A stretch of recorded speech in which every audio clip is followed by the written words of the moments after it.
Good morning, everyone. We are in Mishna Harah, Perek Gimel, Chapter 3, Mishna Gimel, Mishnah 3. I dedicate this morning's learning in memory of my mother, Mrs. Shalom Miss Rabinowitz, Shalom Miss Bas Rabbi Yaakov Eliezer. Ha'oreg maloi hasit mitzamra habachar babeged. One who weaves a thread the length of a sit from the wool of a firstborn animal into a garment.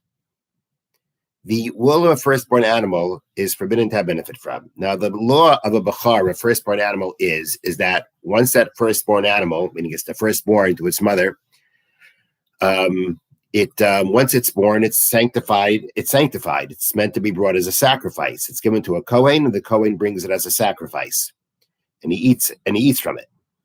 If the bachar of the firstborn gets blemished, it loses its sanctity, meaning blemished with a physical blemish that invalidates it from being brought as a sacrifice.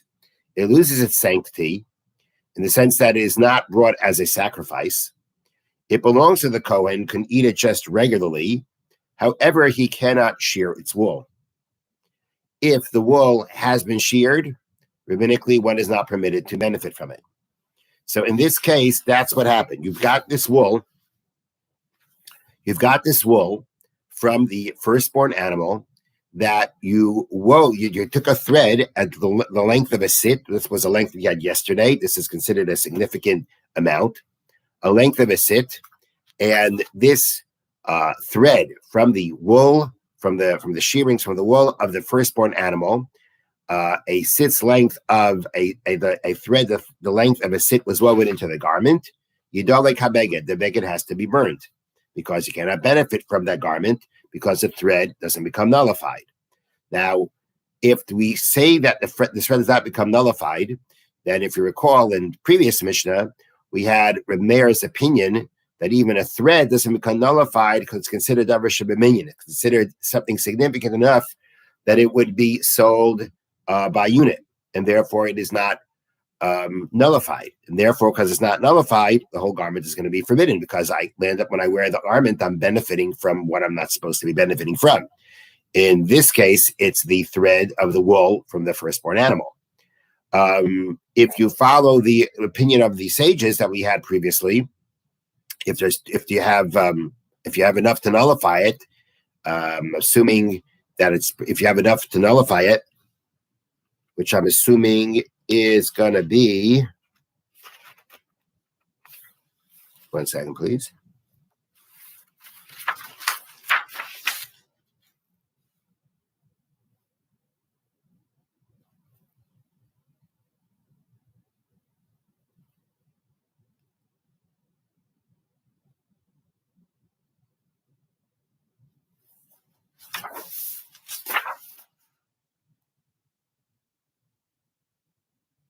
Yeah, I'm going to assume that the same way we had previously, that the Chachamim necessitated 100 times for meat of an offering. I'm going to assume they need 100 times for this thread that comes from the animal too. I'm not sure, but the commentaries do speak out here. You say here that this Mishnah is following Reb Meir, that holds that a thread, the length of a sit, is considered significant enough that it's not nullified. According to the sages, it would be nullified. I'm just not sure how much you would need to nullify it.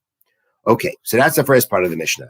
First part of the Mishnah, following Reb Meir's opinion, says that if you weave a thread, the length of a sit, made from the wool of a firstborn animal, it forbids the entire garment from having benefit from it, because you're not allowed to benefit from that wool, and therefore the garment is burned. Umesa'ar ha-nazir, and if we're talking about the hair of a nazir, umepetar chamar, or from the hair of a firstborn donkey, basak, you weaved, the length of a sit of a nazir's hair, or the hair of a firstborn donkey, into making a sack, yidalek hasak, then the sack has to be burned. Now, what this is referring to is a nazir is a person who makes a nazir vow, be a man or a woman. By making this vow to be a nazir, they are forbidden to drink wine, to cut their hair, or to become tamei from a dead person. Now, when the time when the naziris, this vow of being a nazir, is the person takes it upon themselves for a certain amount of time. And when that time period is over, when the vow of the Naziris ends, the Nazir cuts off his hair, his or her hair. And that hair is permitted to have benefit from. Now, human hair is not going to be used to weave garments, to use it into weaving. You're not going to weave it into garments, but you would weave it into sackcloth, to sacks rather. And the same thing when we talk about the firstborn donkey. The Torah tells us the firstborn donkey, firstborn to its mother, you either redeem it with a lamb. If you don't want to redeem it with a lamb, you have to chop off its head.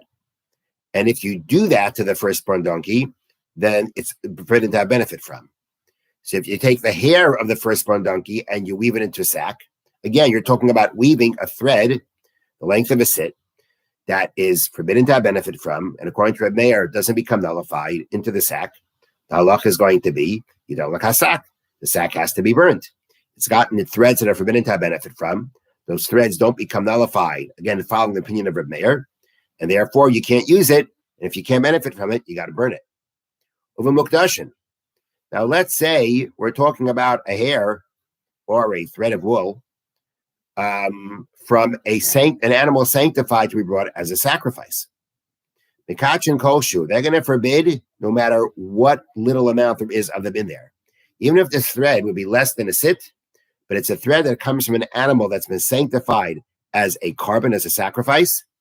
So the sages were so strict with that kind of a thread that no matter how little of that thread is in there, it doesn't become nullified, and the garment is going to be forbidden.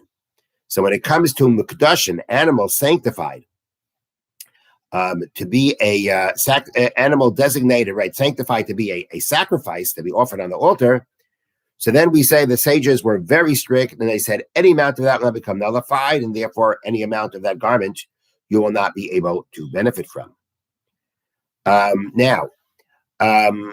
What's interesting is that it would seem like we have a contradiction between the first part of our Mishnah and this last part of our Mishnah, because this part of the Mishnah says that if we're talking about hair or thread from an animal sanctified for a sacrifice, any amount of it will make the garment forbidden. In the beginning of the Mishnah, we had a case of the wool of the firstborn animal. The firstborn animal is also an animal that's automatically designated to bring as a sacrifice. And there we said that the thread has to be malay hasid, has to be length of a sit. How come by the thread of the firstborn animal, you need to have at least the length of a sit to forbid the garment, to say that it doesn't become nullified?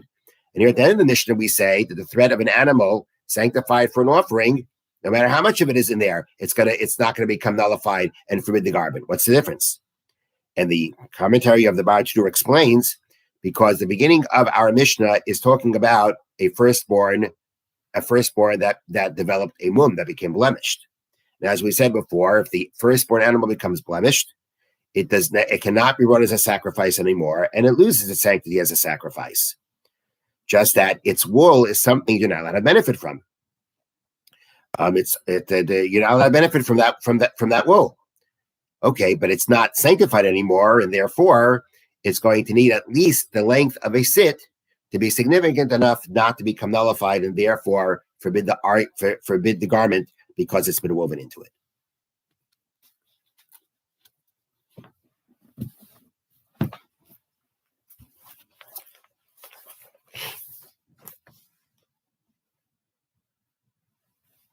Okay, we continue with the laws of Rechilas from the Chavetz Chaim, and we're beginning Klal Vav, chapter 6, Sif Aleph, paragraph 1. Also, a kabel Rechilas, it is forbidden to accept Rechilas. Even if the one who is relating the Rechilas does it publicly. You cannot accept it as the truth, meaning one might argue, well, if this, meaning in public, he says, Reuben said this about you. Reuben did this to you. So you might argue, well, if he's ready to go public, it must be true. No, that's not enough a reason to assume the truth.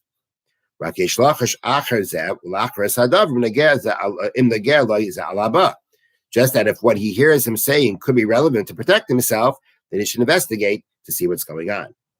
Base, paragraph 2. Kashem should be Arnold the El Chev Bechelak Albaklal Zaim Lashon Harah, also Lakaba Min Adin, Afilim Sipar Lab Befanav. Just as we said before regarding Lashon Hara, that even if the person speaks the Lashon Hara in front of the person's face, he in front of the person says, "You did this thing." Nonetheless, you cannot believe it because of that. That again doesn't give us enough evidence to say that it's true. The same thing applies regarding Rechilas, the Hainu meaning. Shamar Lai B'fanav. A person said to that person's face, you said this and this about him. And even if now, when he is accused, he remains silent. That's not all. That also is not a basis to be able to believe it. And the fact that the person, he did it in front of him, and the fact that didn't respond should not be used as any kind of proof that it's true. Even if the person is being accused, the type of person doesn't typically remain silent when he's accused of something, and now he is. Again, this is not enough proof to say it's true, because as the Chavetz Chaim has said previously, it could be that this time he just figures it's not worth responding. Now,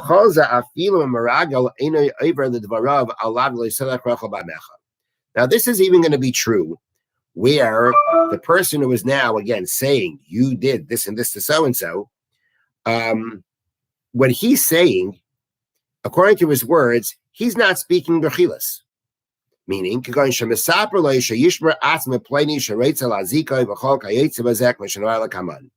you warn him and you say, right, watch out for this guy. This guy has done this to you. Watch out for him.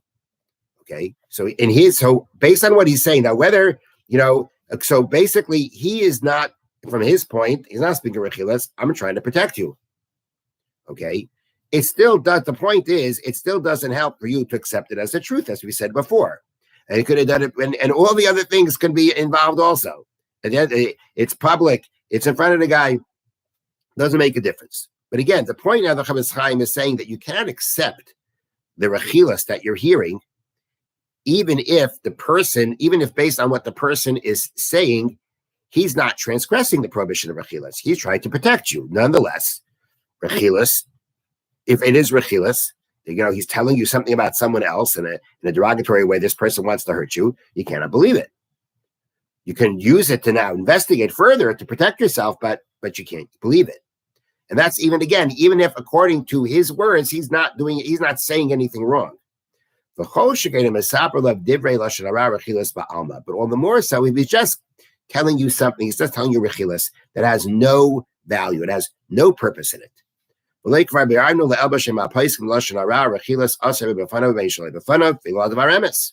As we said before, Lashon Hara Rechilas, whether you say it in front of the person you're saying the Rechilas about or not, still, and even if it's true, it's still forbidden.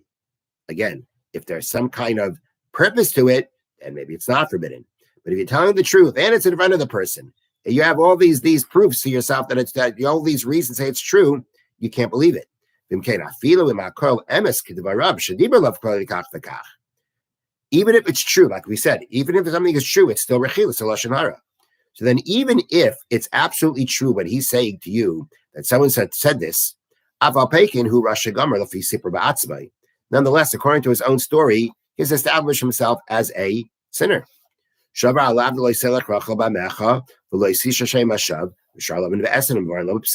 end of the day, if he is just telling you gossip, then at the end of the day, he has transgressed the prohibition of, let's say, lech rachel, don't go around as a peddler, meaning don't go peddling stories. Don't spread false reports, and many other prohibitions and positive commandments. So basically, when he does that, he's established himself as a sinner. The word is Rasha, as an evil person. You have to understand what the context here is, as you'll see soon. But he's basically a sinner.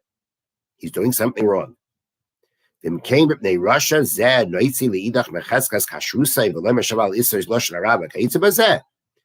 now, based on the words of a sinner, on the words of a person who has made himself into a Russian, to a wicked person for this sin that he's doing right now.